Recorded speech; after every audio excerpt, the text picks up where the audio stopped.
Hi dears, നമ്മളെ ജ്വല്ലറിയിൽ നിന്നൊക്കെ സ്വർണം മേടിച്ചു കഴിയുമ്പം നമുക്ക് ഗിഫ്റ്റ് ആയിട്ട് എന്തെങ്കിലും ഗ്ലാസും പേഴ്സൊക്കെ തരാറില്ലേ? അപ്പൊ അതില് ഇതുപോലെ പ്രിന്റ് കാണാറുണ്ട്. ഇതുപോലെ അപ്പൊ നമുക്ക് ഈ ഒരു പ്രിന്റ് ഉള്ളത് കൊണ്ട് ഉപയോഗിക്കാൻ ചെറിയൊരു മടിയൊക്കെ ഉണ്ടാവും. ജ്വല്ലറിക്കാർ ക്ഷമിക്കണേ. അപ്പൊ പിന്നെ നമുക്കിത് എങ്ങനെയൊന്ന് മായ്ച്ചു കളയുന്നതെന്നുള്ള ഒരു പരീക്ഷണം ചെയ്ത് നോക്കാം. ആദ്യം നമുക്കൊരു പ്ലേറ്റ് എടുക്കാം. അത് വെച്ചിട്ട് നമുക്ക് രണ്ടാമത് വേണ്ടത് വിനാഗിരിയാണ്. ഇത് അപ്പം വിനാഗിരി നമ്മുടെ ഈ പേഴ്സും ഗ്ലാസും മുങ്ങത്തക്ക രീതിയിൽ വിനാഗിരി ഒഴിച്ചു കൊടുക്കാം. വിനാഗിരി ഒഴിച്ചു കൊടുത്തിട്ട് നമ്മുടെ പ്രിൻ്റ് ഏത് വശത്താണോ ഉള്ളത് ആ പ്രിൻ്റ് വെള്ളത്തിൽ മുങ്ങുന്ന തരത്തിൽ ഇങ്ങനെ ഒന്ന് വെച്ചു കൊടുക്കാം. ഇതേപോലെ രണ്ട് പേഴ്സും ഞാൻ വെച്ചു കൊടുത്തു. പിന്നെ ഒരു ഗ്ലാസ്സാണ് എൻ്റെ അടുത്തുള്ളത്. അപ്പം ഗ്ലാസിൻ്റെ പ്രിൻറ്റും കൂടെ മായേണ്ടതുകൊണ്ട് ഗ്ലാസും കൂടെ ഇതിരിക്കുന്നില്ലെന്നോ ഗ്ലാസും കൂടെ ഞാൻ ചരിച്ചിട്ട് കൊടുത്തു.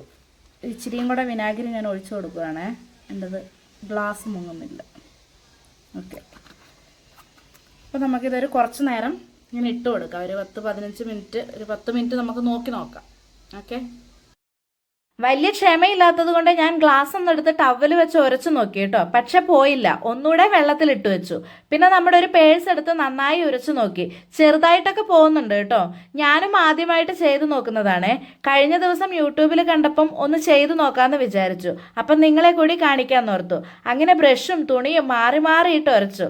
ലൈറ്റ് കളർ പേഴ്സ് കൂടി ആയതുകൊണ്ട് ഇത് വൃത്തിയാക്കൽ ഒരു ടാസ്ക് ആണ്. കുറച്ചൊക്കെ പോകുന്നുണ്ട്. എനിക്ക് തോന്നുന്നത് കുറച്ചധികം നേരം വിനാഗിരിയിൽ മുക്കി വെച്ചിരുന്നാൽ നന്നായിട്ട് പോകുമെന്നാണ്. നമ്മുടെ ഈ പേഴ്സിൽ തീരെ പോകുന്നില്ല കേട്ടോ.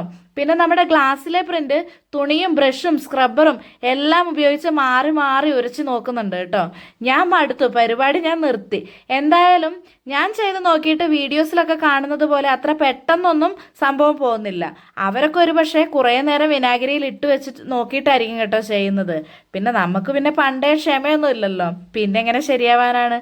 അപ്പം ചാനൽ ഇഷ്ടപ്പെടുവാണേൽ ഒന്ന് സബ്സ്ക്രൈബ് ചെയ്ത് സപ്പോർട്ട് ചെയ്തേക്കണേ.